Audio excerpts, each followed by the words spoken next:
paralyzed woman left alone at cafe, then a stranger millionaire walked up to her. The rain started just after 2 o'clock on that October afternoon in downtown Seattle, the kind of persistent drizzle that the city was famous for, not dramatic enough to send people running for cover, but steady enough to turn the world gray and soft around the edges.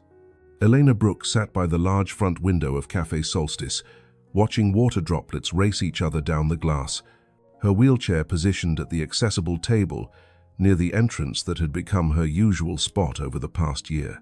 She'd arrived at 1:30, early as always, because maneuvering her wheelchair through the cafe's narrow doorway and finding the right position at the table took time and effort that she preferred to manage without the pressure of friends waiting impatiently. Her coffee sat before her now, growing cold, the foam art that had once looked like a leaf, now just a brown blur in lukewarm liquid. She checked her phone again, though she already knew what she'd find: 3 text messages, each containing a different excuse wrapped in apologetic emojis. "So sorry, babe. Got called into work." "Rain check? Sarah?" "Elena, I'm so sorry. My kid is sick and I can't find a sitter. Next week for sure. Jennifer." "Girl, I'm the worst. Completely forgot I have a dentist appointment. Forgive me? Melissa." Elena stared at the messages, feeling the familiar ache settle in her chest. Not quite anger, not quite disappointment, just a dull acceptance that had become her constant companion over the past 2 years. 2 years since the accident. 2 years since everything changed. 2 years since she'd had to relearn what it meant to exist in a body that no longer moved the way her mind remembered. Before the accident, Elena had been a dancer. Not professionally, she'd never quite had the courage or perhaps the talent to pursue that dream fully, but dance had defined her identity in ways that seemed impossible to explain to people who'd never felt that particular magic. She'd taught classes at a local studio, performed in community productions, spent her weekends at workshops learning new techniques. Her body had been her instrument, her means of expression, the way she understood and moved through the world. Then came that Friday night 24 months ago. Elena had been driving home from a late rehearsal, tired but content, already thinking about the shower and sleep waiting for her. The drunk driver had run the red light at 45 miles per hour, T-boning Elena's small sedan on the driver's side. She remembered the sound, metal crushing, glass shattering, her own scream cut short as the world spun and then went dark. She'd woken up 3 days later in a hospital bed, her mother crying at her bedside, and gradually understood through morphine haze and doctors' careful words that her spinal cord had been severely damaged, that she'd never walk again, never dance, never move through space with the fluid grace that had been as natural to her as breathing. At 26 years old, Elena's life had been divided into before and after, with no bridge between them. The physical recovery had been brutal surgeries, infections, physical therapy that hurt more than the accident itself. But the emotional fallout had been somehow worse. Her fiancé Marcus had stayed for 6 months, making all the right supportive noises, but Elena had seen the truth in his eyes, the discomfort, the grief for the woman he'd fallen in love with, the growing realization that he didn't want this life, this future with a paralyzed wife who needed help with basic tasks. When he'd finally admitted he couldn't do it anymore, Elena had felt relief mixed with her heartbreak. At least the waiting was over. Her friends had been there initially, visiting the hospital and then her apartment, bringing meals and flowers and awkward cheerfulness. But gradually, they drifted away. Not dramatically, there was no fight, no moment of abandonment, just a slow fading as they returned to their active lives of hiking and dancing and activities Elena could no longer join. The invitations came less frequently, the texts grew more sporadic, and eventually Elena understood she'd become the friend they felt guilty about, but didn't actually want to see anymore. The irony of being left alone at a cafe because friends couldn't be bothered to show up wasn't lost on Elena. This was supposed to be her re-entry into social life, her attempt to prove she was still the same person despite the wheelchair. She'd chosen Café Solstice specifically because it was accessible wide doorways, tables at the right height, an accessible bathroom that actually functioned. She'd texted her friends weeks ago proposing this meetup, had confirmed multiple times, had even offered to drive to a different location if this one was inconvenient.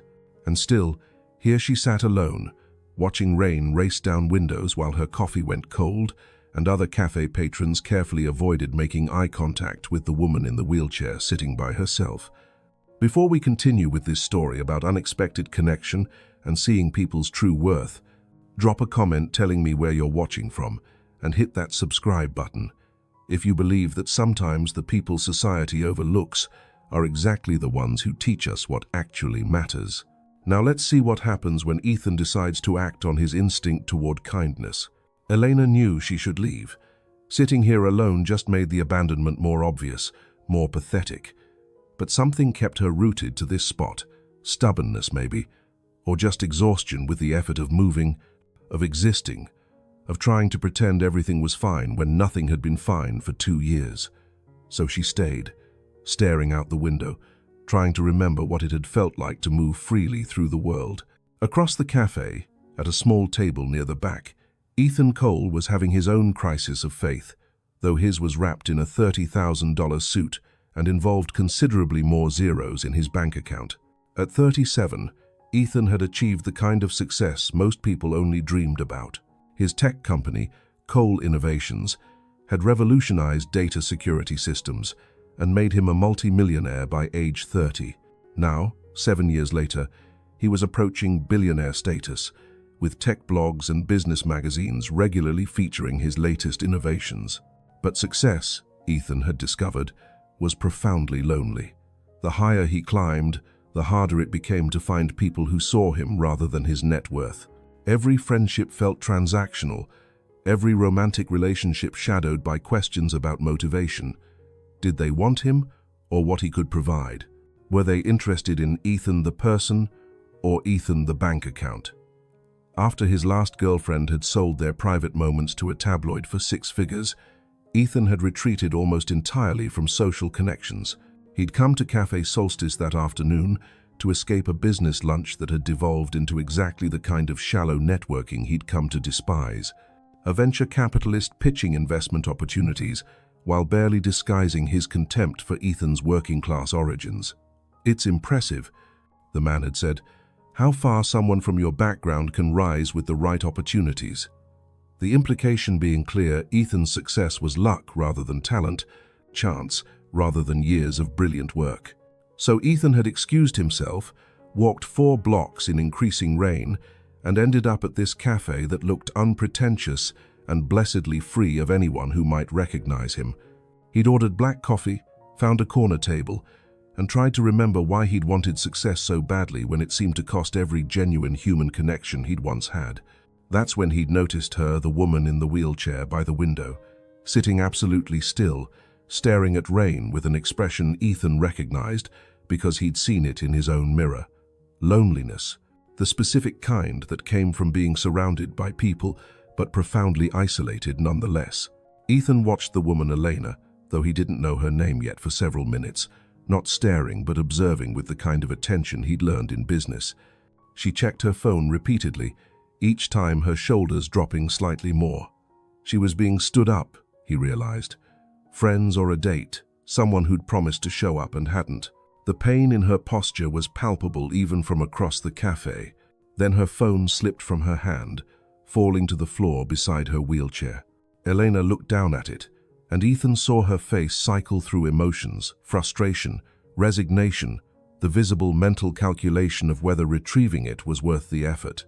She started to lean down, trying to reach without leaving her chair, but the angle was wrong. The phone had landed just far enough away that she couldn't quite grasp it. Other cafe patrons noticed. Ethan watched them glance at Elena's struggle, then quickly look away, returning to their laptops and conversations. No one moved to help. Whether it was discomfort around disability, fear of overstepping, or just self-absorption, the effect was the same: a woman clearly needing assistance being systematically ignored by a room full of people. Ethan stood before consciously deciding to move, his body acting on an instinct toward kindness that wealth and cynicism hadn't quite killed. He crossed the cafe quickly, arriving at Elena's table just as she was making another attempt to reach the phone. He bent down, picked it up, and placed it gently on the table in front of her. "You dropped this," he said, his voice quiet and non-intrusive. Elena looked up sharply, clearly startled. Her face was striking, angular and expressive, with dark eyes that held both wariness and surprise. She was younger than Ethan had initially thought, maybe late 20s, with the kind of beauty that came from interesting features rather than conventional prettiness. "Thank you," she said, her voice soft but with an edge of embarrassment that made Ethan's chest tighten.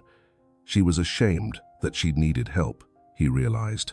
Ashamed that something as simple as dropping a phone had become a spectacle of her limitations. Ethan should have walked away then. He'd done the kind thing, helped someone who needed it, fulfilled his daily quota of basic human decency. But something about the loneliness in Elena's eyes, the way she was trying so hard to seem fine when she clearly wasn't, made him linger. "Mind if I join you?" he asked, gesturing to the empty chair across from her. "I could use a little company too." Elena's surprise deepened, her eyes widening slightly. "You want to sit with me?" The question came out before she could stop it, revealing more than she probably intended. She was used to being avoided, Ethan understood. Used to people finding reasons to keep their distance from the woman in the wheelchair. "If you don't mind," Ethan said, already pulling out the chair. "I just escaped a terrible business lunch, and sitting alone is making me rehash it in my head." A conversation with someone new would be a welcome distraction. Elena studied him for a long moment, clearly trying to decide if this was pity or genuine interest. Ethan met her gaze steadily, letting her see whatever she needed to see. Finally, she nodded. "Okay, but I should warn you, I'm not exactly great company today. I was supposed to meet friends who all bailed at the last minute. That makes two of us having disappointing days then," Ethan said, settling into his chair. "Maybe we can commiserate." He extended his hand across the table. "I'm Ethan." "Elena," she replied, shaking his hand. Her grip was strong, Ethan noticed. Whatever had happened to her legs hadn't diminished the strength in her upper body.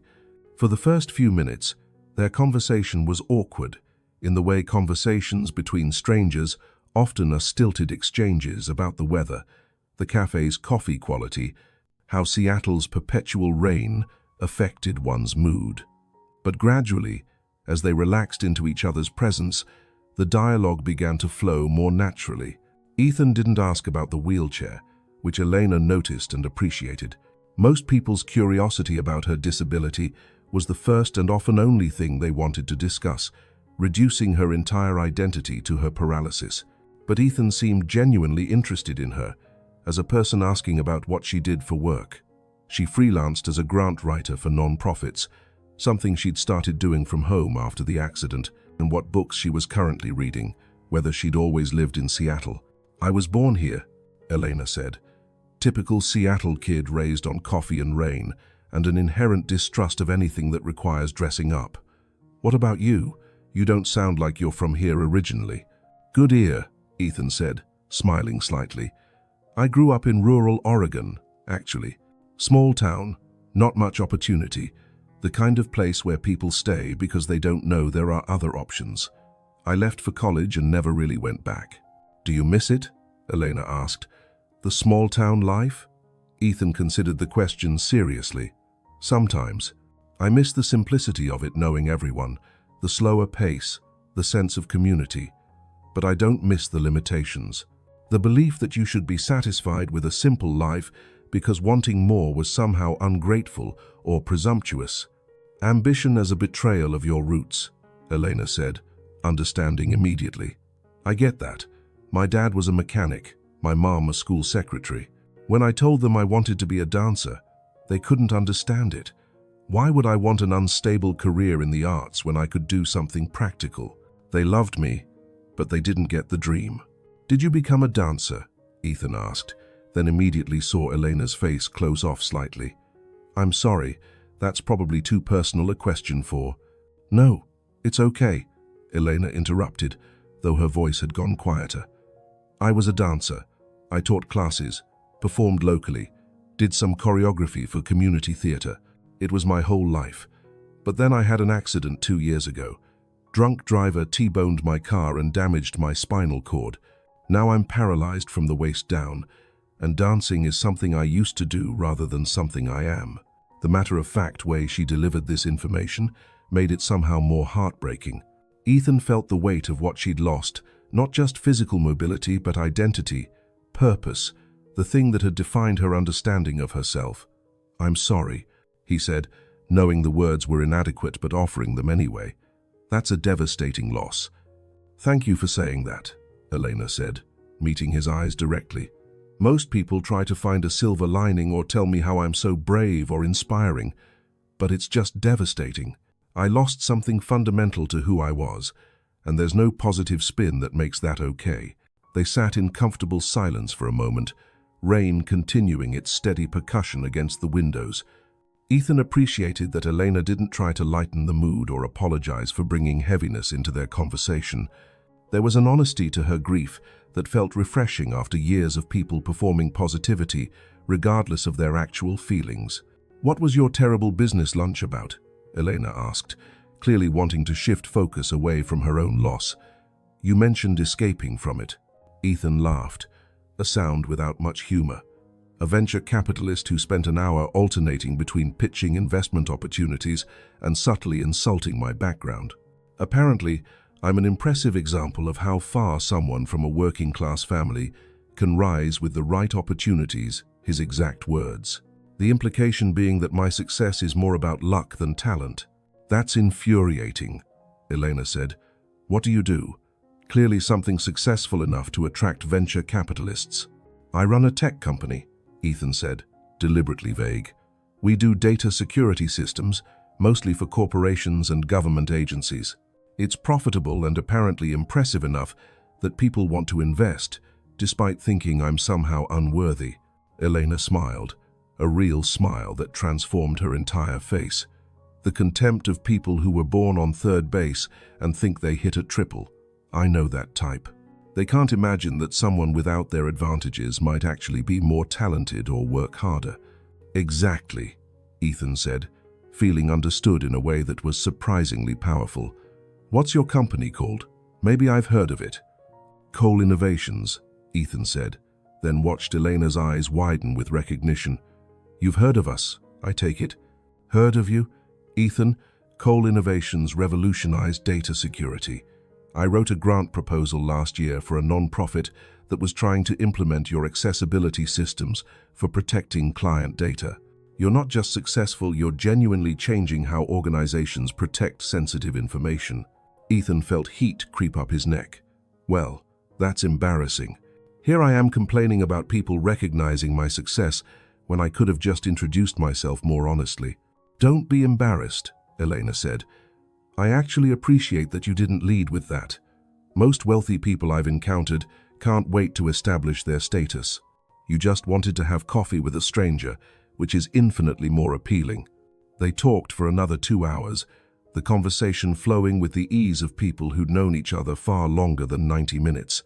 Ethan told Elena about growing up poor, about working 3 jobs to pay for college, about the first investor who'd believed in his idea when everyone else thought he was delusional.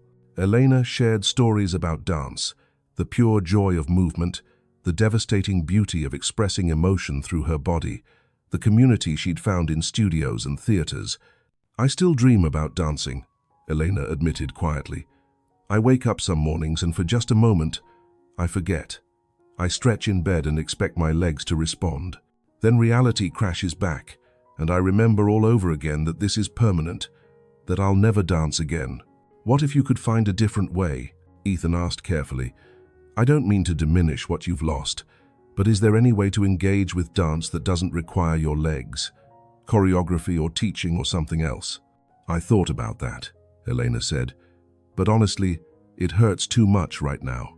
Being around dance, watching other people move the way I used to, it's like pressing on a bruise constantly. Maybe someday I'll find a way back to it, but right now I just need distance from that grief." "That makes sense," Ethan said. "Grief isn't something you rush through or logic your way past. You just survive it, day by day." You sound like you know something about grief," Elena observed. Ethan nodded slowly. "My mom died when I was 25. Cancer. I watched her deteriorate over 2 years. Watched this vibrant woman become a shadow, watched her lose everything bit by bit. For a long time after, I couldn't look at family photos or visit the places we'd gone together. The grief was too overwhelming. Eventually, it became something I could carry rather than something that was crushing me. But it took years. "I'm sorry," Elena said. "Losing a parent is its own kind of devastation." "Thank you, and I'm sorry for what you've lost too. Your mobility, your identity as a dancer, your fiancé." He stopped abruptly. "I'm sorry, I'm making assumptions. You mentioned an accident 2 years ago and I just—" "You're right," Elena confirmed. "My fiancé left 6 months after the accident. He tried to make it work, but he couldn't handle it. I don't entirely blame him. This isn't the life he signed up for, but it still hurt like hell to be abandoned when I needed support most." Before Ethan could respond, his phone buzzed with a call. He glanced at it, saw his assistant's name, and declined it. "Sorry, work calling. I'm technically supposed to be in meetings all afternoon, but I'm finding this conversation far more valuable. I should probably let you go," Elena said, though her tone suggested she didn't actually want him to leave. "You have a company to run, and I've monopolized enough of your afternoon." "You haven't monopolized anything," Ethan protested. "This has been the best conversation I've had in months, probably years, if I'm being honest. Elena, I know this is sudden, but I'd really like to see you again. Have dinner or coffee or just talk more. Would that be okay?" Elena looked surprised, then cautiously pleased. "You actually want to spend more time with me? This isn't just you being nice to the sad girl in the wheelchair. This is me wanting to spend more time with Elena, the grant writer who used to be a dancer and who has strong opinions about coffee and who survived devastating loss without losing her ability to be honest about grief," Ethan said firmly. "The wheelchair is just how you get around. It's not who you are." Tears filled Elena's eyes suddenly. "You have no idea how much I needed to hear that. Most people either ignore the wheelchair completely in this weird pretending it doesn't exist way, or they make it my entire identity. You're the first person in 2 years who's managed to acknowledge it while still seeing me as a whole person." "Then most people are idiots," Ethan said bluntly, making Elena laugh through her tears. "Can I give you my number? And maybe take yours? I promise I'm not a stalker or a serial killer or anything concerning. Just a tech millionaire who enjoyed talking to you and wants to do it again." "Millionaire," Elena repeated, shaking her head slightly. "I'm having coffee with an actual millionaire who wants my phone number. This day has taken some very unexpected turns." They exchanged numbers, and Ethan paid for both their coffees, despite Elena's protests. "Consider it payment for saving me from hours of brooding about that terrible business lunch," he insisted. As they prepared to leave, Ethan holding the door, while Elena navigated her wheelchair through with practiced ease, he felt something he hadn't experienced in years: hope, interest in another person that wasn't shadowed by suspicion about their motives, the possibility of genuine connection. "Thank you, Ethan," Elena said, pausing just outside the cafe door. Rain had stopped, leaving the air clean and sharp, "for sitting with me, for talking to me like a person, for making what started as a pretty terrible day into something actually good."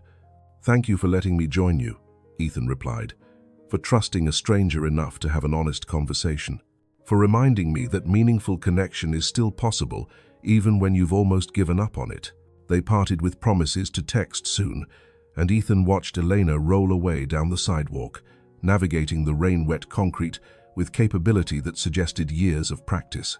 He stood there longer than necessary, feeling the cool October air and thinking about dark eyes and honest grief, and a woman who'd lost so much but hadn't lost herself. This was the beginning of something, Ethan thought. He didn't know what yet: friendship, maybe, or something more if they were both brave enough, but it was definitely the beginning of something important. Elena, rolling toward the accessible parking spot where she'd left her modified van, was thinking similar thoughts. For the first time in 2 years, someone had seen her as more than her disability, had engaged with her as a whole person with thoughts and feelings and experiences beyond the wheelchair. It felt revolutionary, this simple act of being treated like she mattered. She didn't know yet that Ethan would send flowers to her apartment within a week, didn't know that their tentative friendship would grow into something profound and transformative. Didn't know that the stranger who'd picked up her phone that rainy afternoon would become the person who taught her that love didn't require her to be unchanged or undamaged, just willing to be seen and valued exactly as she was. All Elena knew was that for 3 hours in a cafe, she'd felt like herself again.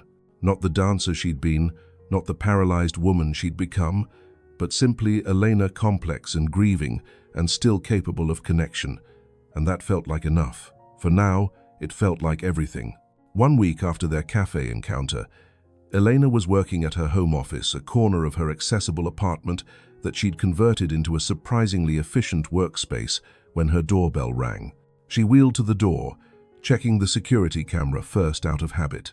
A delivery person stood holding an enormous bouquet of flowers, the kind of arrangement that probably cost more than Elena spent on groceries in a month. Confused, Elena opened the door. "Elena Brooks?" the delivery person confirmed. "These are for you." Elena signed for the flowers, then maneuvered them inside. With some difficulty, the arrangement was so large, it blocked her view while rolling backward in her wheelchair. She set them on her kitchen table, and only then saw the card tucked among white roses, lilies, and some purple flowers she couldn't identify. "Coffee tastes better when you're not drinking it alone. E." Elena stared at the card for a long moment, feeling something complicated unfold in her chest. Part warmth, part fear, part disbelief that someone like Ethan, successful, attractive, presumably having dozens of better options, would send her flowers, would remember her at all after a single afternoon conversation. She texted him before she could overthink it. "The flowers are beautiful. You didn't have to do this." His response came almost immediately. "I know I didn't have to. I wanted to. They reminded me of our conversation, genuine and unexpectedly beautiful. Have dinner with me this weekend." Elena stared at her phone, her thumb hovering over the keyboard. Every instinct screamed at her to say no, to protect herself from inevitable disappointment. Men like Ethan didn't date women like her, damaged, complicated, requiring accommodations that most people found burdensome. He was probably just being kind, would realize after one dinner that this wasn't what he wanted. But another part of her, the part that had felt truly seen for the first time in 2 years, during their cafe conversation, wanted desperately to say, "Yes, I'd like that," she finally typed. "But I need you to know this isn't easy for me. Dating when you're in a wheelchair is complicated. If you're doing this out of pity or some savior complex, please just tell me now." Ethan's response took longer this time. "Elena, I'm asking you to dinner because I enjoyed talking to you more than I've enjoyed talking to anyone in years. Because you're intelligent and honest and interesting. Because I want to know you better. Your wheelchair is part of your reality, but it's not why I'm interested. Is that clear enough?" She smiled despite herself. "Clear enough." Saturday night? Saturday arrived with Elena experiencing more anxiety than she'd felt since before the accident. She changed outfits 3 times, each time finding something wrong. This dress made her look too formal, this one too casual. This one emphasized her non-functioning legs in ways that made her self-conscious. Finally, she settled on dark jeans and a deep green sweater that brought out her eyes, her hair left loose around her shoulders. Ethan picked her up at 6:30, and Elena appreciated that he'd asked ahead of time about her van's accessibility features rather than assuming he knew what would work. He was dressed casually, jeans and a button-down shirt, rather than the suit he'd worn at the cafe, and he greeted her with genuine warmth rather than the nervous pity she'd come to expect from dates. "You look beautiful," he said simply. "Ready for dinner?" "Where are we going?" Elena asked, as Ethan helped her navigate into his car, a process she'd learned required patience and willingness to let her direct what she needed. "A little Italian place in Capitol Hill," Ethan said. "I called ahead to confirm accessibility, wide doorways, accessible bathroom, tables at the right height. The owner assured me they're fully compliant and welcoming, but if it doesn't work when we get there, we'll find somewhere else." The thoughtfulness of that, not just assuming but actually verifying, having a backup plan, made Elena's throat tight. "Thank you for checking. Most people don't think of that. Most people haven't spent the past week reading everything they can find about wheelchair accessibility, because they want to make sure a woman they're interested in feels comfortable, Ethan said. I may have become slightly obsessive about it. Dinner was remarkable in its normalcy. The restaurant was indeed accessible, the staff warm and accommodating without being patronizing. Ethan and Elena talked for 3 hours, the conversation flowing as easily as it had at the cafe. They discussed books they loved, movies that had shaped their worldviews, the complexity of navigating success when you came from nothing. People assume wealth solves all problems, Ethan said over dessert, but it creates new ones. You stop knowing if people like you or what you can do for them. Every friendship feels transactional. Every romantic relationship is shadowed by questions about motivation. It's lonely in ways that are hard to explain.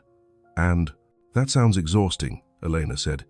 At least my loneliness is straightforward. People are uncomfortable around disability, so they avoid me.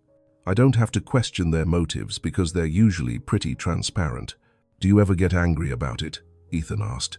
The way people treat you differently now. All the time, Elena admitted, especially at the beginning. I was so angry at the drunk driver, at my body for breaking, at Marcus for leaving, at friends who drifted away, at strangers who either stared or carefully didn't look at all. The anger was consuming for a while. What changed? Therapy, Elena said bluntly. A lot of therapy. And eventually realizing that staying angry was just hurting me. The people I was angry at didn't care or couldn't change, and I was poisoning my own life. So I learned to accept what is while still being honest about how much it sucks. If you've ever struggled with disability or chronic illness and felt invisible to the world, drop a comment and subscribe. This story reminds us that being seen, truly seen beyond our limitations, can be transformative. That sometimes the person who notices us is exactly who we need to meet. They started seeing each other regularly after that first dinner. Twice a week became 3 times, then 4. Ethan integrated seamlessly into Elena's life, meeting her for coffee during his lunch breaks, coming to her apartment for takeout dinners, including her in his world without making her feel like she was being showcased. 2 months into dating, Ethan picked Elena up for what she assumed would be their usual Saturday dinner. Instead, he drove to a building downtown, one of Seattle's new construction high-rises that mixed commercial and residential space. "Where are we going?" Elena asked, as Ethan parked in an accessible spot. "I want to show you something," he said mysteriously. "Trust me?" They took the elevator to the 15th floor, Ethan using a keycard to access it. When the doors opened, Elena found herself in what was clearly office space but empty, unfurnished, just open floor plans and windows offering views of Elliott Bay. "This is one of my company's new office locations," Ethan explained. "We're expanding, and I'm overseeing the design of this space. Elena, I want to show you what we're planning for accessibility, and I want your honest feedback. Not as a favor to you, but because you have expertise I need." For the next hour, Ethan walked Elena through the architectural plans, pointing out features designed for accessibility, adjustable height desks, wide aisles between workstations, accessible bathrooms on every floor, meeting rooms designed to accommodate wheelchairs comfortably. "This is impressive," Elena said, genuinely moved. "Most companies do the bare minimum for ADA compliance. You're going beyond that." "Because the bare minimum isn't good enough," Ethan said. "I have employees and clients who use wheelchairs or have other disabilities. Why should they have to navigate spaces designed to make them feel like accommodations rather than welcome guests?" "But Elena, I need your expertise. What am I missing?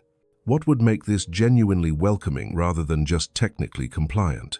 Elena spent another hour offering suggestions: lower light switches, automatic door openers, sensory considerations for people with other disabilities beyond mobility issues. Ethan took notes on everything, asking questions, genuinely engaged with making the space as accessible as possible. "Why does this matter so much to you?" Elena asked as they prepared to leave. "I mean, obviously accessibility should matter to everyone, but you're putting extraordinary effort into this." Ethan was quiet for a moment. "Honestly, meeting you made me realize how many spaces exclude people unnecessarily, how much talent and perspective companies lose because their physical spaces say, 'You don't belong here to people with disabilities.' I can't fix everything, but I can make sure my company's spaces are genuinely welcoming. That's... Elena felt tears threaten. Ethan, that's one of the most meaningful things anyone's ever done. Not for me directly, but because of me. You're changing actual systems rather than just being nice to one disabled person.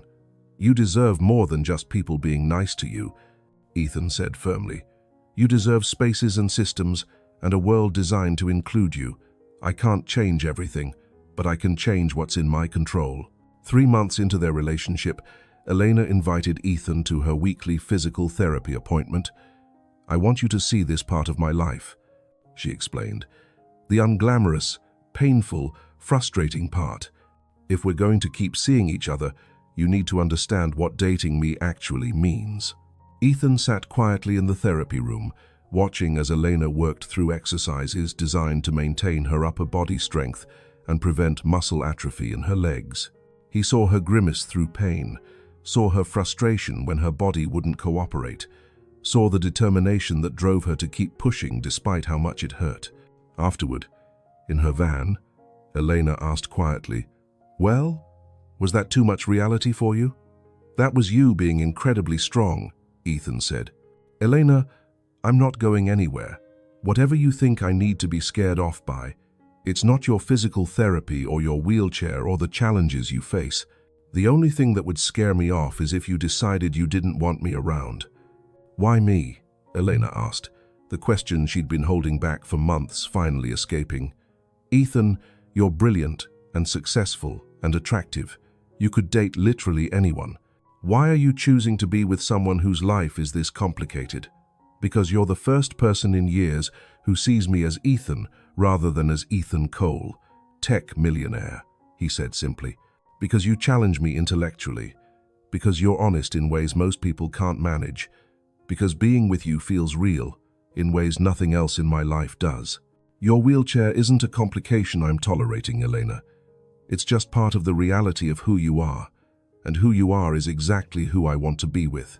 Elena cried, then not sad tears but overwhelmed ones, the kind that come from being seen and valued in ways you'd stopped believing were possible.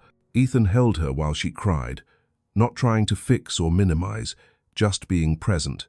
6 months into their relationship, Ethan asked Elena to accompany him to a charity gala. "I know these events aren't your favorite thing," he prefaced. "They're not mine either, honestly. But this one matters. It's raising money for spinal injury research. I've been a quiet donor for years, but after meeting you, I want to be more public about supporting this work. I'd like you there with me, if you're comfortable with that." Elena felt nervous about attending such a high-profile event. These galas were full of Seattle's wealthy elite, exactly the kind of people who usually made her feel invisible or pitied.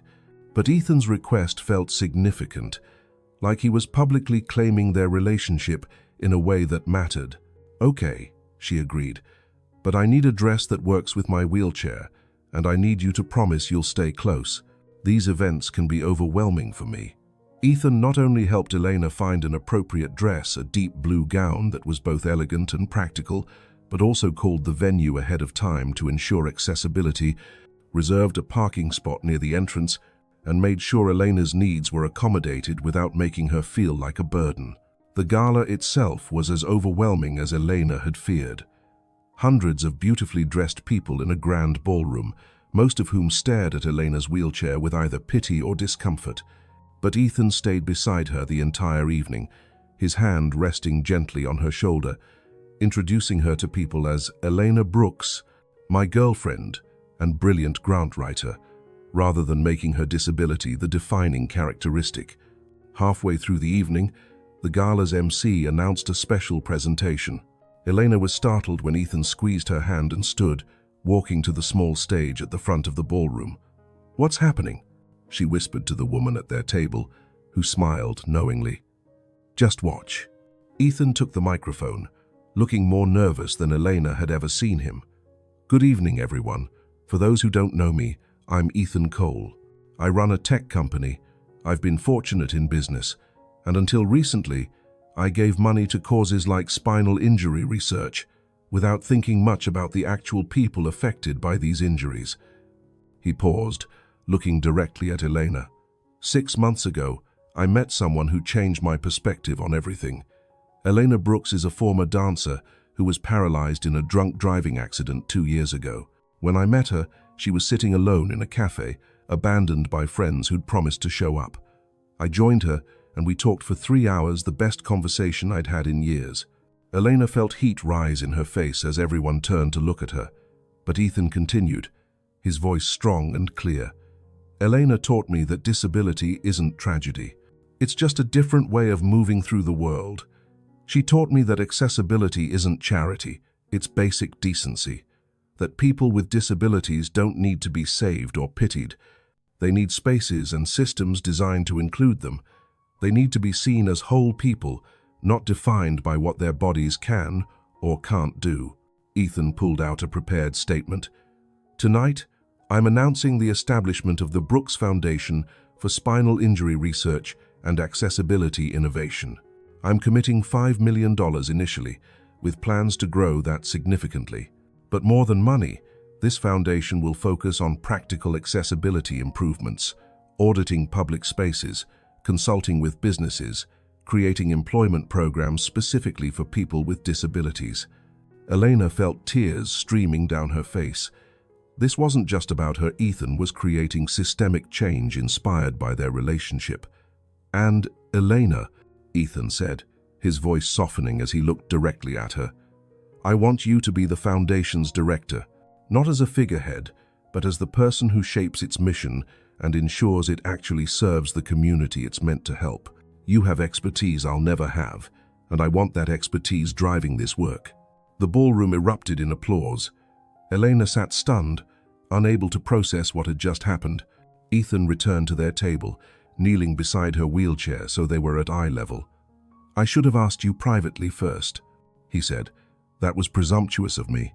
But Elena, I want to build this with you. Will you help me create something meaningful? You created a foundation, Elena managed, and named it after me, and offered me a job running it? I created a foundation because you showed me these issues matter, Ethan corrected. I named it after you because you inspired it, and I'm offering you the director position because you're the most qualified person I know. This isn't charity or pity. This is recognizing expertise and passion. How long did? Yes, Elena said, laughing through her tears. Yes, I'll help you. I'll run your foundation. But Ethan, this is insane. This is $5 million committed to work that matters, and you did this because of me. I did this because of us, Ethan said, because you taught me what actually matters. And Elena, I love you. I should probably say that not in front of hundreds of people, but I love you. Your strength, your honesty, your refusal to be diminished by circumstances that would have destroyed most people. I love who you are, and I want to build a life with you. Elena pulled him closer, kissing him despite the crowd watching. I love you too, she whispered. You see me, Ethan. Actually see me. That's the greatest gift anyone's ever given me. The rest of the evening was a blur of congratulations, people wanting to discuss the foundation, Elena answering questions about spinal injury research and accessibility needs. For the first time since her accident, Elena felt not just accepted but valued for her expertise and experience. The thing that had destroyed her old life was becoming the foundation for meaningful new work. Later that night, back at Elena's apartment, they sat together on her couch, Elena in her wheelchair beside it, Ethan on the cushions, both exhausted but happy. I can't believe you did that, Elena said. Created an entire foundation, offered me a dream job, declared your love in front of Seattle's wealthy elite. I probably should have planned that better, Ethan admitted. The public declaration part was not my smoothest moment. It was perfect, Elena assured him. Overwhelming and slightly terrifying, but perfect. Ethan, you're changing my life. Not by fixing me or making my disability go away, but by creating space for me to use my experience meaningfully. That's what I needed, not to be saved, but to be valued. You've changed my life too, Ethan said. Before you, I was successful but empty, going through motions, making money, building a company, but not connected to anything meaningful. You reminded me what actually matters. Connection, purpose, using resources to create change rather than just accumulate wealth. I'm a better person because of you, Elena." They sat in comfortable silence for a while, processing the evening's events. Finally, Elena said, "So I'm going to be a foundation director. That's going to require me to be much more public than I'm comfortable with." "Only as public as you want to be," Ethan said. "This is your foundation to shape however serves the mission best. But Elena, I think you're going to be incredible at this. You understand the challenges from lived experience. You know what actually helps versus what sounds good but doesn't work. You're going to change lives." "We're going to change lives," Elena corrected. "This is a partnership, right? You providing resources and business expertise, me providing disability, community knowledge, and passion. Together, Ethan agreed. "In the foundation and in everything else. Elena, I meant what I said tonight. I love you, and I want to build a life with you. I don't know exactly what that looks like yet, but I know I want you in my future." "I want that too," Elena said. "It scares me. I've been alone for so long, and letting someone in is terrifying. But I want to try. Want to build something real with you." They spent the night talking about the foundation, what programs they'd develop first, how they'd ensure authentic community involvement, what barriers they could actually address with $5 million and growing resources. But underneath the practical planning was something deeper. Two people who'd found each other in unlikely circumstances, who'd learned to see past surface circumstances to actual humanity, who were building love on a foundation of mutual respect and genuine connection. Elena had thought her life was over after the accident. That meaningful work, genuine love, belonging in the world, all of that had ended when she'd lost her ability to dance. But sitting with Ethan, planning a foundation that would help thousands of people with disabilities, feeling loved and valued exactly as she was, Elena realized she'd been wrong. Her life hadn't ended. It had just transformed into something she'd never imagined, but that was somehow more meaningful than anything she'd lost. The dancer she'd been was gone, yes, but the woman she was becoming, advocate, foundation director, partner to someone who saw her completely, that woman had value and purpose that transcended physical mobility. Sometimes tragedy is just an ending, but sometimes, if you're fortunate enough to find people who see beyond circumstances to your actual worth, tragedy becomes a beginning, a chance to build something entirely new, something you'd never have discovered without being broken open first. Elena and Ethan were building that together, and it was more beautiful than either of them had dared to hope. 1 year after the gala announcement, the Brooks Foundation for Spinal Injury Research and Accessibility Innovation had transformed from an ambitious idea into a thriving organization, making measurable impact across Seattle and beyond. Elena sat in her office, a beautiful space in Cole Innovation's accessible building, designed with input from her and other wheelchair users, reviewing grant applications from researchers developing new spinal cord injury treatments. Her phone buzzed with a text from Ethan. "Lunch break in 20 minutes? Want to escape to our cafe?" Elena smiled. Their cafe had become Cafe Solstice, the place where they'd first met. They returned there at least once a week, sitting at that same window table, remembering how two lonely people had found each other in the most ordinary of circumstances. "See you there," Elena replied, then finished reviewing the grant application she'd been working through. The foundation had funded 12 research projects in its first year, awarded accessibility improvement grants to 43 businesses, created an employment program that had placed 17 people with disabilities in meaningful jobs, and launched an advocacy initiative addressing transportation barriers. The work was exhausting and rewarding in equal measure, exactly what Elena needed, purpose that honored her experience rather than being limited by it. 20 minutes later, Elena wheeled into Cafe Solstice to find Ethan already at their table, 2 coffees waiting. He stood when she arrived, kissing her gently before sitting back down. "How's your morning been?" he asked. "Productive. I'm reviewing applications for the new round of research grants, and the quality is incredible. We're going to fund some genuinely transformative work." Elena took a sip of her coffee, perfectly made, exactly how she liked it. "How about you? How's the new product launch looking? Complicated but on track, Ethan said. We're close to finalizing the accessibility features for the new security system. I want you to review them before we lock anything in. Make sure we're actually serving users with disabilities rather than just checking compliance boxes.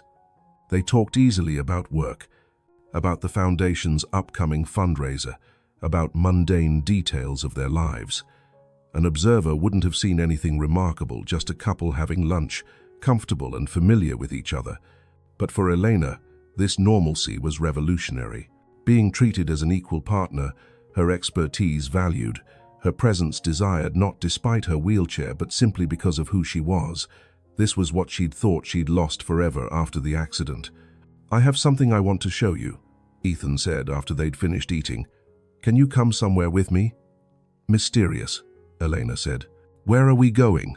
You'll see. Ethan drove them to a building in Capitol Hill that Elena didn't recognize, a beautiful old converted warehouse with wide entrances and carefully maintained accessibility features.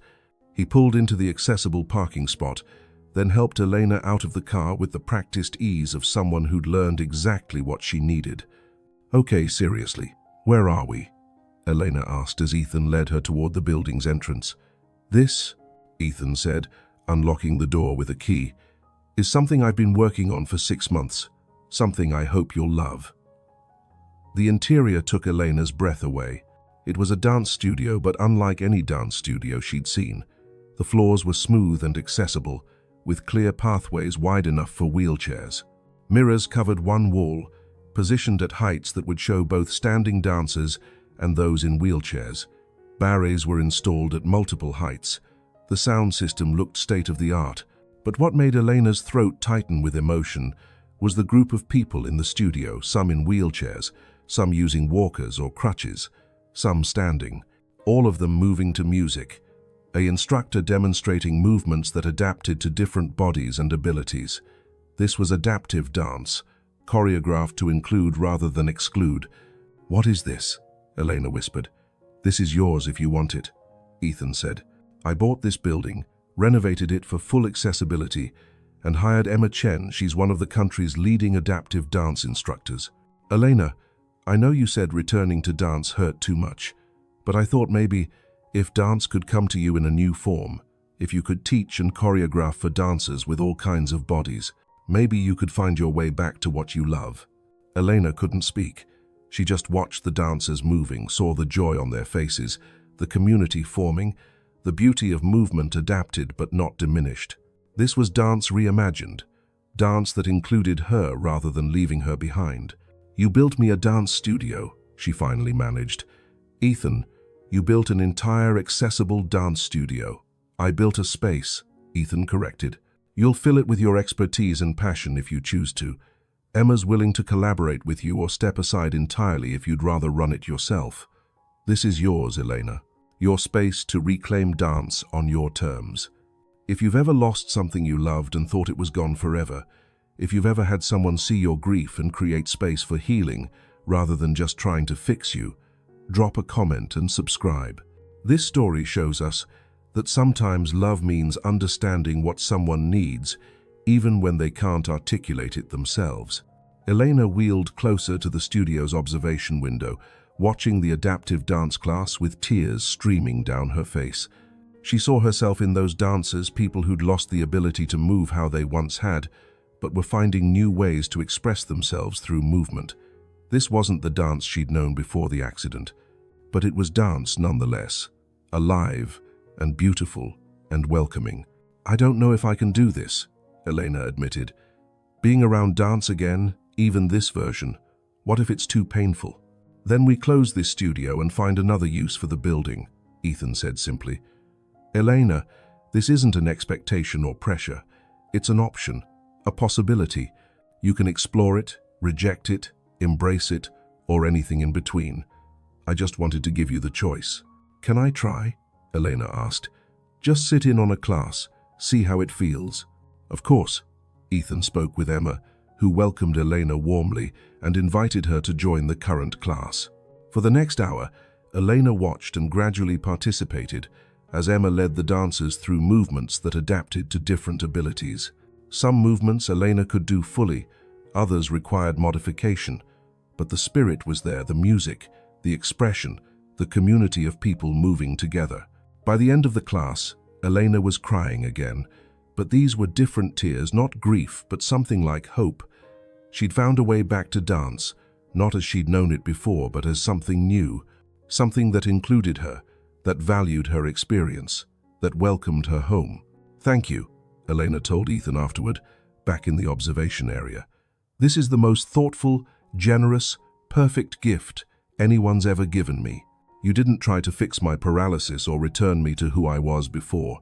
You created space for who I am now, to reconnect with what I loved. Ethan, that's everything. You've given me so much," Ethan said.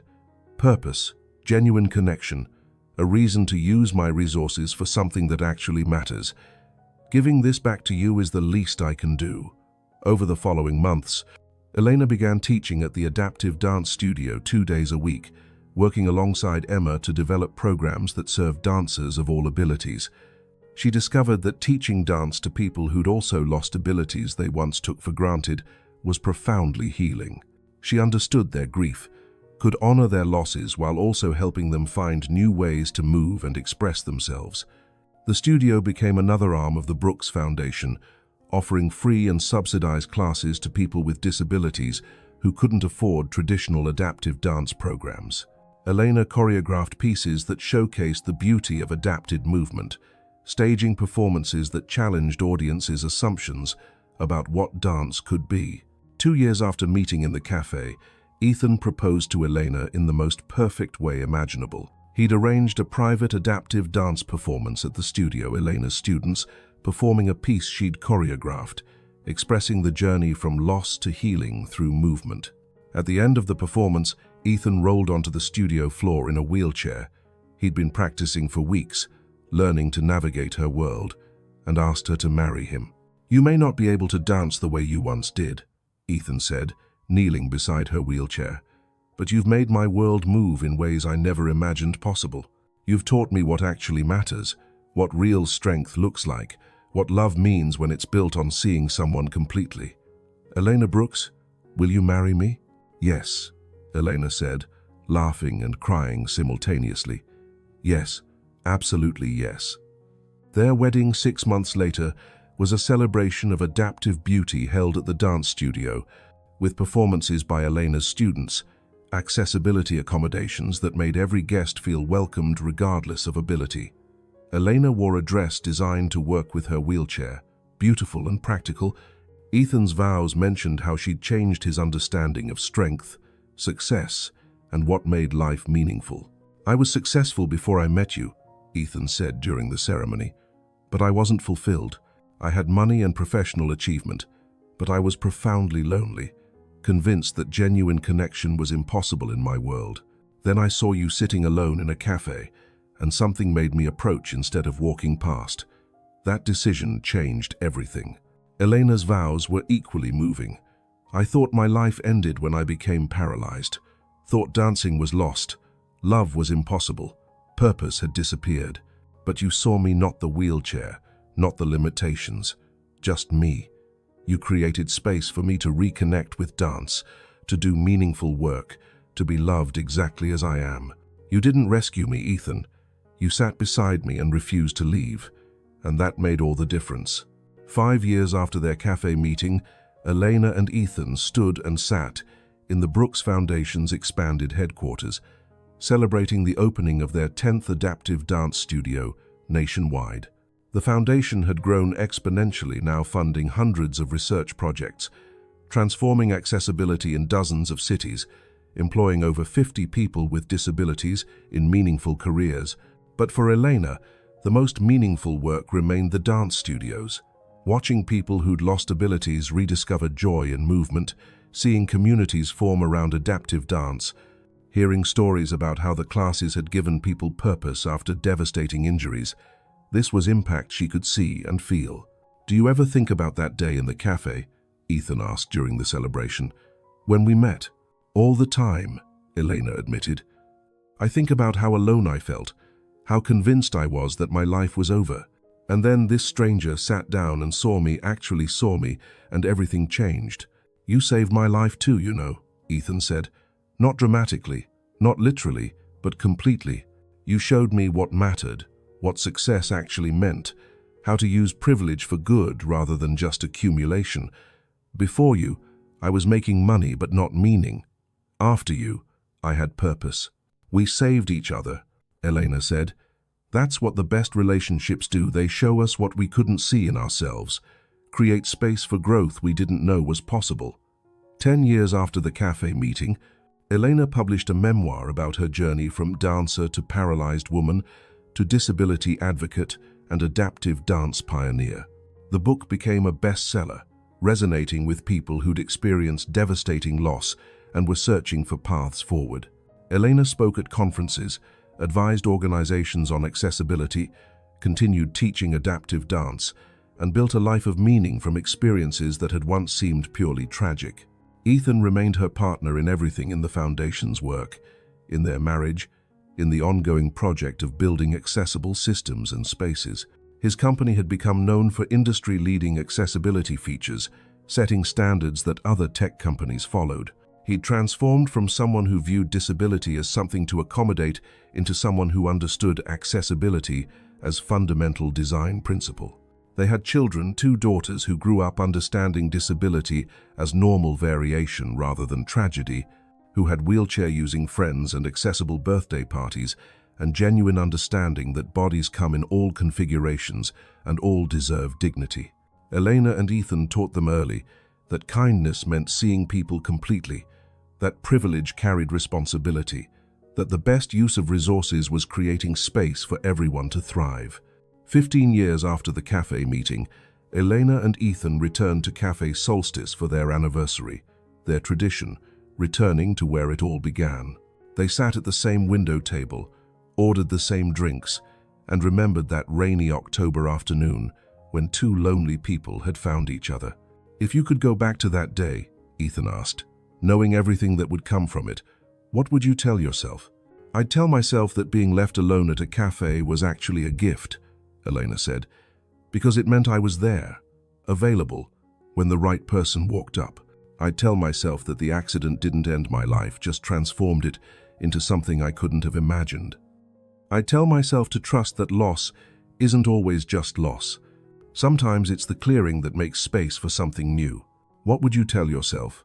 Elena asked Ethan. "I'd tell myself to always notice the person sitting alone," Ethan said, "to trust the instinct toward kindness, to understand that the most important business I'd ever conduct wouldn't happen in conference rooms, but in conversations with someone who'd teach me what actually mattered. I'd tell myself that she was worth far more than any deal I'd close." They sat in comfortable silence, watching rain trace patterns on the window just like that first day. So much had changed, yet something essential remained the same. 2 people choosing to see each other, to build something meaningful together, to prove that connection transcends circumstances when it's real enough. Elena looked at Ethan Greer now, laugh lines around his eyes, still looking at her like she was the most important person in any room. "Thank you," she said quietly, "for sitting with me that day, for staying, for building a life with me rather than for me."